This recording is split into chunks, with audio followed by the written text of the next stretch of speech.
Fala rapaziada do meu canal, tô bem-vindos a mais um vídeo e hoje tô aqui pra falar com vocês sobre a crise que o Brasil vai se enfiar em 2027, ou seja, Brasil e a crise de 2027, ou crise de 27, chama como você quiser, fechou? Mas antes, se inscreve no canal, deixa seu like que é importante pra caramba pra divulgar pra outras pessoas que curtem esse conteúdo. E antes da gente começar, gostaria de falar o que? Muitas pessoas aí confusas, bastante confusas, né, com o estilo de conteúdo do meu canal. Só para deixar claro que o meu canal, só leia a descrição, ele é focado em espalhar conhecimento, independente de qual, seja comunicação, falando de streaming, falando de uma streamer, né, que foi um vídeo experimental que eu fiz aqui para vocês, pretendo manter esses conteúdos experimentais de vez em quando, tá? Mas também conteúdos maçantes igual esse aqui, que eu vou estar falando sobre a crise do Brasil de 2027, fechou? Então, ou seja, o meu canal no YouTube ele é focado ali em espalhar conhecimento, seja de comunicação, que é o que eu domino, seja trazendo personagens ou pessoas de fora, como a Alpimina que eu trouxe, ou então outras pessoas, como eu já fiz do Thiago Karasevix aqui, etc. Fechou? Vamos lá, sem muita enrolação, pega o teu copo de café, tá aqui meu copo de café, e vamos lá. Crise de 27, né? Tem algumas anotações aqui que eu fiz no meu estudo, né? E como sempre eu gosto de trazer para vocês bem organizado. Vamos começar falando do seguinte, né? Existem gastos constitucionais, ou seja, gastos obrigatórios, né? Para ficar melhor a analogia, imagina uma família, né? Essa família ela tem gastos obrigatórios. O que é o gasto obrigatório dessa família? Ah, geralmente compras, que você tem que comer, contas, você tem que pagar contas de energia, internet, e são gastos obrigatórios que você não vai conseguir fugir. E isso existe no Brasil também. O Brasil é chamado de gastos constitucionais, né? Que é saúde, você não pode deixar o povo sem saúde. Educação pública, você tem que fomentar a educação pública. Salários, você tem que pagar pessoas que trabalham pro Estado, né? Como médicos do SUS, por exemplo. Aposentados, você tem que dar um jeito de conseguir alimentar os aposentados ali, dando a aposentadoria deles, tá? E juros da dívida. Você tem que pagar a dívida também, que é importante, certo? O problema do Brasil é que o Brasil, ele tá gastando mais do que ele aguenta. Isso não é de agora. O Brasil tá gastando mais do que ele aguenta há muito tempo. Isso vai chegar a um teto salarial. É um teto de gasto, certo? Trocando a analogia. Agora vamos imaginar um time de futebol. Se esse time de futebol gastar mais do que ele arrecada, ele fale. Porque não vai ter dinheiro suficiente para conciliar salário, estádio, manutenção, camisas de time patrocinadas, fechar patrocínio com determinado negócio, jogar dentro dos campeonatos, etc. O time ele vai falir. É exatamente o que o Brasil está passando, né? E a gente pode ver que esses gastos constitucionais eles só aumentam. Era para ser algo leve, algo mais organizado, né? Algo centrado, né? Mas não, esses gastos constitucionais eles aumentaram de uma forma inacreditável. Por quê? Por causa da má gestão desses locais. Quer um exemplo? O SUS. O SUS é muito mal gerenciado pelo Brasil como um todo. Péssimo, péssimo. O SUS, né, ele é mal gerenciado por quê? Porque, primeiro, o SUS ele não vai ter o atendimento devido. A gente vê várias pessoas morrendo ou tendo dificuldade de conseguir se alinhar ou de conseguir ser atendido pelo SUS. A demora pública, por exemplo, se eu quebrar um braço hoje, eu vou demorar uns 4 a 6 anos para conseguir colocar meu braço no lugar pelo SUS. Então a gente já consegue ver um furo de roteiro. O SUS ele não é bem administrado e ele é gasto constitucional. E aí você pergunta, tá, por que ele não é bem administrado? Bom, você tem que perguntar para os grandes ministros, né? Perguntar para o Haddad por que ele não está fazendo o seu trabalho. Continuando. A gente vai ter também os gastos a mais, né? Aqueles gastos que você pode falar, vamos gastar com isso aqui, mas ele não é obrigatório. Um exemplo, quando você vai lá e compra uma caneca nova, isso não era obrigatório, isso não ia te deixar mal, isso não ia, mas você decidiu gastar, compreendeu? Você decidiu gastar porque é um gasto ali que você quer, é tipo um lazer seu. E o Brasil também tem, chamado de gastos disfracionários, né? Que é o que? Bolsa Família, já vou comentar, Minha Casa Minha Vida e a tecnologia, certo? E novas estradas, infraestrutura no geral. Cara, a gente vai ver aqui o seguinte. Bolsa Família, vamos comentar tópico por tópico com vocês. O Bolsa Família, ele tá sendo mal gerenciado por esse governo do Lula? Com certeza, eu não tenho dúvidas, certo? Por quê? Porque o benefício ele foi aumentado muitas vezes, ele foi mexido muitas vezes nesse governo Lula hoje. E isso desbalanceia, porque esse dinheiro do Bolsa Família, ele é gerado para as pessoas que trabalham pelo imposto, certo? Por impostos aqui. Então, assim, as pessoas que trabalham, elas estão meio que alimentando essas pessoas com Bolsa Família, e que não é um bom negócio, porque futuramente vai quebrar. E uma coisa, o governo, quando troca de mandato, geralmente é 4 anos de mandato, certo? 2 anos o presidente vai pegar para fazer uma reforma e nos outros 2 ele vai pegar para se reeleger de novo. O nosso governo Lula, ele já chegou fazendo mudanças muito absurdas. Nos 2 anos que ele já chegou, ele chegou fazendo o quê? Ele chegou mudando tudo, aumentando auxílio, aumentando não sei o quê, fazendo auxílio para alguma coisa. Isso mexeu na nossa economia e de uma forma terrível. Porque, bom, se a gente vamos pegar a Argentina como base. A Argentina de Milei, ela chega, né, o Milei chega ao poder e ele passa 2 a quase 3 anos fazendo uma reforma econômica, senão a Argentina ia quebrar, certo? E no finalzinho do seu mandato, o Milei foi lá, se reorganizou, se colocou de volta no papel e agora o Milei está sendo mais aceitável pelo público, vamos dizer assim. Então, assim, há um trabalho feito durante 2 a 3 anos, independente do quão terrível está, né, a situação econômica ou do país, né? Coisa que o governo Lula não fez. O governo Lula fez o quê? Fez de tudo, menos o certo, quando ele começou o seu mandato. Isso vai atrasar o país, eu já chego lá por quê. A gente chega com alguns tópicos como aumento dos idosos. Cara, eu já falei muito isso em outros vídeos aqui, vídeos que são relacionados à economia e política, tá?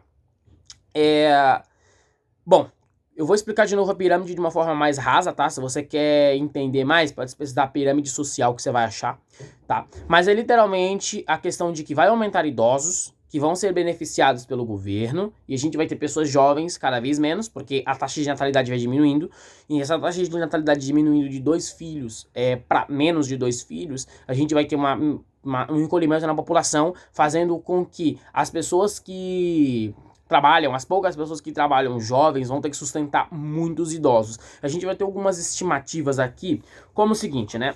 Em 2024 a gente teve 15% da população mais velha de 60 anos.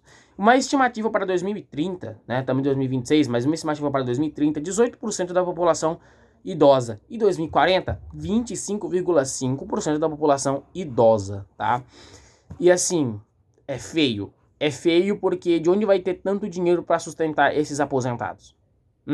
A única coisa que o governo pode fazer, as únicas 2 coisas, mas as 2 são terríveis. Uma é aumentar a idade para aposentar, né? Que o governo já faz isso, né? Ele estende cada vez mais a sua idade para você se aposentar. Até porque quanto mais eles estendem, mais difícil chegar nessa idade, porque a taxa de vida do Brasil ela é baixa, você não consegue viver por longos anos aqui nesse país, a não ser que você saia do país, né? Que eu recomendo bastante. Mas continuando, né? Aí tem o seguinte, aumento dos idosos, né? Tem mais um dado aqui, ó. Com o fracasso está próximo, né? Menos pessoas novas entre 18 a 18 anos barra 25, 27 anos, né? Muitos mais idosos fazendo a quebra da balança que eu acabei de explicar para vocês, fechou? E a gente complementa falando dessa crise de 27 que é séria, né? Os gastos obrigatórios estão muito descontrolados, fazendo uma possível grande crise no governo de 27 até 2029. Bom, vamos falar da crise agora, né? Da crise como um todo econômico. O Brasil, ele não consegue se segurar nas contas públicas, né? A gente vê o Brasil devendo todo mundo. A gente vê o Brasil não conseguindo se controlar economicamente. E essas contas básicas, que devia ser o básico, né? Tá se tornando insuportável. Insuportável num sentido absurdo, né? E tem uma coisa que pega bastante, é que a dívida ela é com taxas de juros. A dívida não é segura, ela não é uma dívida que vai aumentar a taxa de juros, não. Ela não é uma dívida assim fixa, ela é uma dívida volátil, ou seja, ela é uma dívida que ela vai aumentar de acordo com o que vai acontecendo no mundo. Então o Brasil ele vai estar sempre devendo mais e mais e mais e mais. Isso vai chegar num absurdo tão grande que em 2027, o ano que vem, é possível que o próximo presidente seja o Lula, caso ganhe, ou seja o Flávio Bolsonaro, o Renan Santos, independente de quem ganhe, vai pegar uma bomba econômica no Brasil. Porque, cara, se 2027 os dados realmente estiverem certos e o Brasil vir a ter uma crise econômica, a gente vai ter o quê? a gente vai ter o governo não querendo cortar gastos, a gente vai ter o governo imprimindo dinheiro até o talo, o que vai fazer desvalorizar a nossa moeda. Por isso que eu falo muito sobre isso no Bitcoin, aqui tem um vídeo sobre Bitcoin no canal. Então, assim, é complicado, é tenso essa questão da crise de 2027 com o Brasil. É algo sério, é algo que tem que ser revisto o mais rápido possível, porque, cara, se os gastos públicos não forem controlados, segurados e passados para frente de uma maneira mais confortável, de uma maneira mais certa, né, controlando os gastos assim como o Milei fez na Argentina para conseguir segurar a economia, a gente vai ter um boom, porque é muito auxílio, é pouca gente conseguindo auxiliar essas pessoas que têm auxílio, é muito imposto, né? O governo precisa arrecadar. Como o governo precisa arrecadar para cumprir a bosta que o governo fez, certo? O governo precisa taxar. E aí o Taxad, né, nem Haddad, é o Taxad mesmo, ele vai lá e aumenta imposto atrás de imposto, imposto atrás de imposto. E não é imposto pro rico, é imposto para a classe média e para a classe baixa. A classe média e a classe baixa. E aí o Haddad vem falar, né, em entrevistas, não, é que a gente taxou a elite. Não, você não taxou a elite, você tá taxando o trabalhador classe média e você tá taxando o trabalhador classe baixa. A elite da elite você não vai taxar, porque se você taxar, ele vai tirar o dólar daqui, fazendo a desvalorização do real. Então o Brasil, ele vive num sistema terrível, onde ele tá preso. Ele está preso dentro dele mesmo. O Brasil, ele se atrapalha sozinho. O Brasil tem todos os recursos para ser um país de primeiro mundo, até quem sabe segundo mundo, mas não consegue se sustentar. O Brasil não consegue sustentar. Chega a ser feio, né? A situação onde o Brasil se coloca.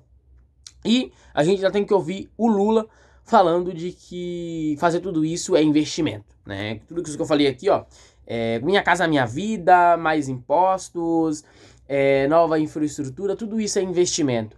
Cara, não é investimento, você tá usando o meu dinheiro, você tá usando o dinheiro de muita gente que paga imposto para, em vez de controlar a dívida, fazer mais dívida ainda para conseguir se reeleger. Então, assim, a situação do Brasil ela é muito tensa, ela é muito complicada, ela só piora cada vez mais. E a gente vê o quê? A gente vê cada um se salve, né, cara? E dica pra mim, né, que eu passo pra frente, é a questão de que invista dinheiro em Bitcoin. Porque o Bitcoin é uma moeda, eu não vou me prolongar muito aqui, porque tem um vídeo só sobre isso, mas o Bitcoin ele é uma moeda segura, uma moeda que não vai sofrer com inflação, é uma moeda que tem só crescendo cada vez mais. A gente vê grandes países como a China, Estados Unidos, Reino Unido acumulando Bitcoin, então talvez seja importante. E se você se interessou pelo Bitcoin, tem um vídeo aqui no meu canal que se chama Bitcoin, a moeda do futuro. Eu vou ver se eu consigo deixar ou no card aqui em cima, ou então nos comentários aqui embaixo, mas se não é só abrir o canal e assistir Bitcoin, a moeda do futuro, fechou? Então é isso, se inscreve no meu canal, deixa seu like, aqui tem conhecimento de todo tipo, de todo estilo, seja de comunicação, seja trazendo personagens que a gente não enxerga, que eles podem ser algo interessante, como eu trouxe aqui com a Alpine, com o Thiago Krasaviks. A gente pode ver também conteúdo geopolítico, então fiquem à vontade para se inscrever no canal e consumir esse conteúdo, tudo na aba playlist para você assistir organizado. É isso, valeu, tamo junto e fui!